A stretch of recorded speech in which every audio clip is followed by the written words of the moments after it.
Hi there VC, Steve Whitty here, and as promised I'll be showing some recent finds I've done over the last 4 or 5 months, sort of catching up on myself.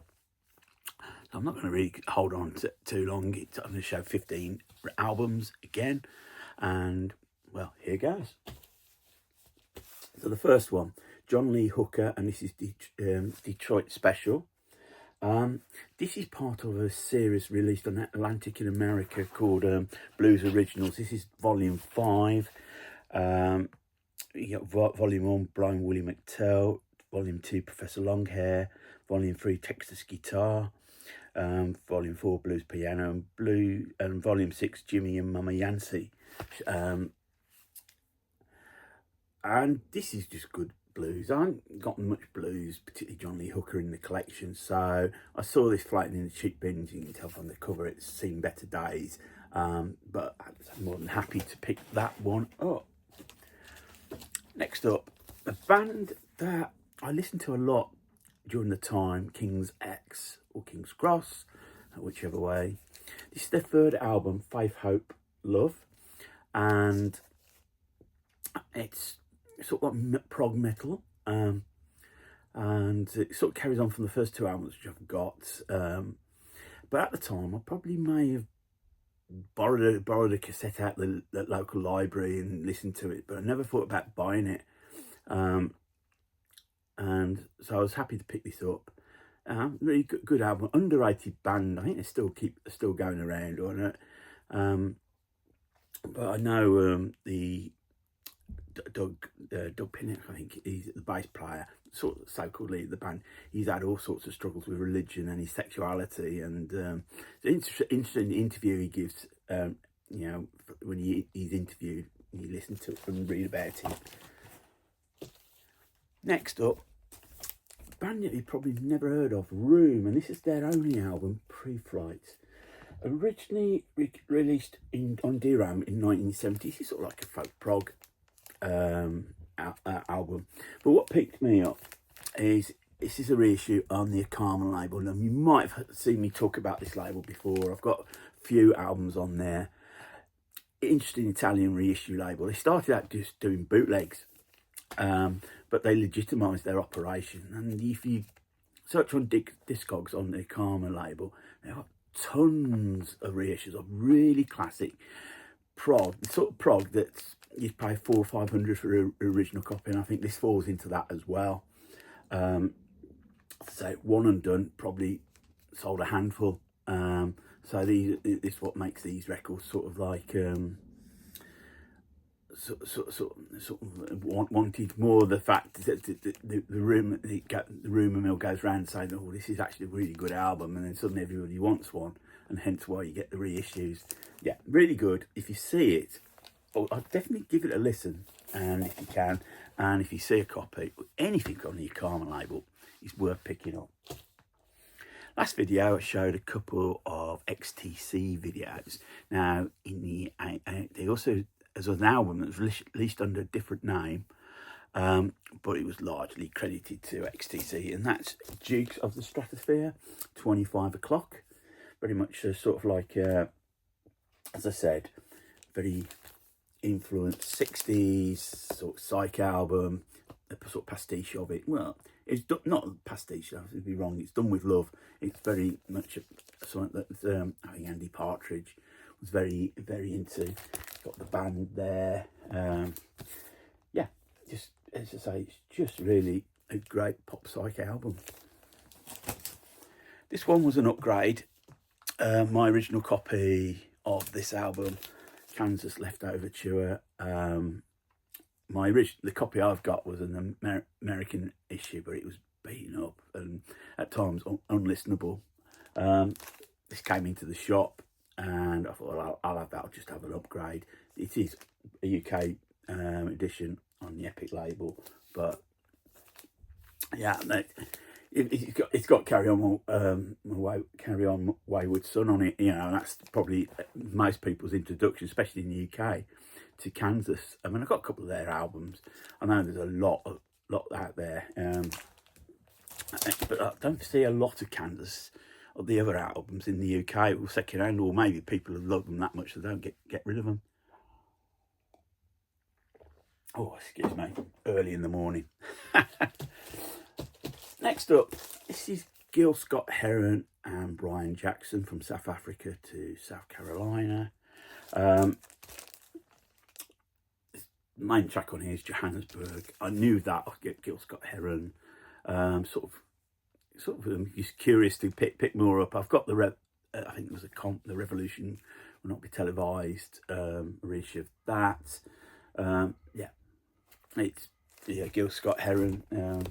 Obviously, the well-known fact about him is that his dad played goal for Celtic, and it was always played down. But the fact his daughter occasionally turns up, Gil Scott-Heron's daughter occasionally turns up at Parkhead now to watch a game, so there must be some validity about it.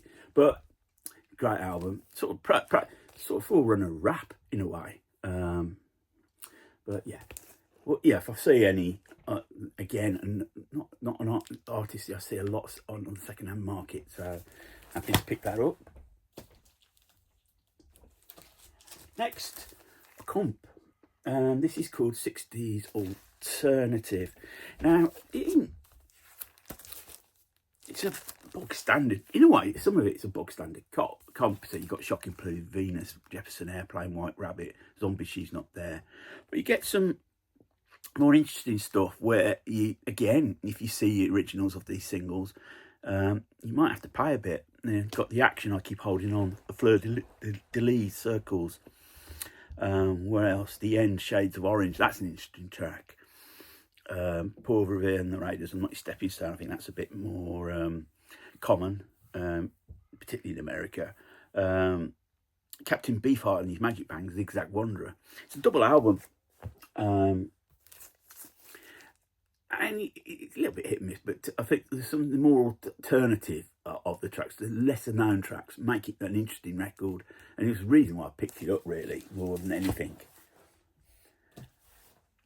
Now, occasionally, Pete in the shop, when he buys collections, he'll have some records that he feels he's never going to sell, and he will say, you might like this, you know.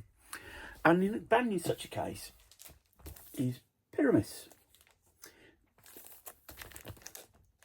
This is Hungarian prog from the 70s. And actually, you take away the fact you can't understand what they're singing about. It's all in Hungarian. But actually, it's not bad. He played me aside and he said, "You want it?" And I go, "Yeah, okay, I'll take it. I'll have a punt on it." And so he gave me that. And yeah, good sort of, prog, musically. Then he certainly found out he got Pyramus 2, again, another good album. Like I say, at 70s. Hungary was actually quite forward thinking when it came to its musical artists. It allowed them to actually go out the country to tour, which was very rare of the East communist countries in the 70s. Very much, you played to you only had one audience, that was your own, and it may be Russia or the Soviet Union as it was then. But yeah, this is again not bad. But he gave me a third Pyramus album, which actually is Pyramus 4, and this is the live album. This is the best album of the lot. And you've got to take into account that probably Hungary didn't have access to the recording equipment that maybe US and UK and Western Europe had at that time. And this is a very raw, outstanding live album. The crowd are well into it. You hear them singing, and it makes it a really good live album. I would say this has fallen into my top 10 live albums of all time. Yes, I can't understand what they're singing, but they're absolute. You feel the energy of the crowd. You feel the music. I would imagine there's been no any overdubs done after the recording of the album, but it makes it better, all the better for that. Something else that you might not be aware of. This is Electric Cake Salad. What intrigued me is it's released on Flick Life Records, which is Hawkwind's label. I think they're from Birmingham. and they're a Birmingham band, or certainly a Midland based band. How could I describe this? It's sort of 70s era Hawkwind. I think it's a bit harder edge. It's, you know, if you're expecting to listen to something that's all 70s. Now, I think this is very much more influenced by punk new wave as well as the 70s. So you've got elements of that in. But actually, it really is worth listening. Again, it's a good album. Happy to find that. It was only a few quid. Yeah, good. This is Spirogyra, and this is their debut album, Bells, Boots and Shambles. And I think it's, yeah, Shambles. This is an unofficial French release. Spirogyra, early 70s sort of folk prog. Let me show you the record because it's in rather nice fetchy shade of green. And they released I think they released 3 albums at the time. One of the members of the band is Barbara Gaskin. She was the vocalist. And after the band split up, after the 3 albums split up, she went travelling Southeast Asia. She ended up teaching English over there for a few years. Came back, hooked up with Dave Stewart, and probably the biggest record they had, #1 with their version of It's My Party. Totally unique sounding record at that time, especially as a cover. But this album's really good. It's very, very much the sort of like the sort of folk end of things. You know, I'm thinking if you feel more fair, you're going to log it in prog. It's more the Fairport Convention type folk prog thing, trees, that sort of thing. As imagine, Gaskin's got a wonderful voice. Yeah, really, really it's worth. I was lucky to find this. It's a unofficial release. You won't buy it on Discogs. Originals will probably set you back an arm and a leg. Now, I need to fill some holes in my collection, and 2 glaring obvious are from the same band. It's Allman Brothers. This is the Allman Brothers band at Fillmore East, double album. Again, one of the sort of central live albums. Absolutely wonderful. So you got the band there, and you got the road crew there. I think this was the last thing that featured Duane Allman that was released before his tragic death. But you've got here Statesboro Blues, Done Somebody Wrong, Stormy Monday. Side 2 is taken up by one track, You Don't Love Me. Side 3, Hot Lanta, and In Memory of Elizabeth Reed, and Whipping Post. Side 4 closes the album. Wonderful live recording. I'm amazed I haven't had that in my collection before. And likewise, talking about the passing of Duane Allman, this was the album that they released afterwards, Eat a Peach. It's a double album, and it's, as you well imagine, dedicated to Duane Allman. And yeah, just wonderful. I mean, you've got some jams. Side 2's Mountain Jam. Side 4's Mountain Jam Continued. After this, I think it was Barry Oakley passed away in almost the same circumstances. Bike accident. Yeah, great record. And finally, a band that I was aware of in the 70s, but never really listened much to. It sort of floated under, but it was sort of like second division in the sort of prog, maybe second division league, the third division. But from Wales, Man. Peter had a big collection. Man come into the shop, and I thought I'll give them a go. So I took Revelation. I think it's the second album. This is which came out, if I can see, 69. I've got the 1989 C for Miles reissue. Absolutely wonderful album. Wonderful record. It's strange. I mean, the last track on side 1, Erotica, is just literally somebody having an orgasm. Back to music, you know. Those were the days, I suppose.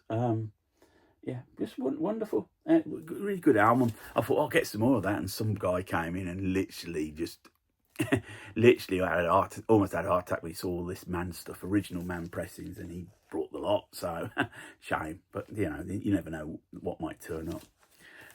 So there you go, VC. That's part 2. I've still got a couple more parts to go, but yeah, slowly catching up on myself. And I hope you enjoy watching the video and liked what I've shown. Feel free to comment, thumbs up, thumbs down. Love the interaction. If you feel inclined and you like it enough, yeah, click on the subscribe button. So whatever you get up to, VC, today, keep spinning. More importantly, keep on smiling.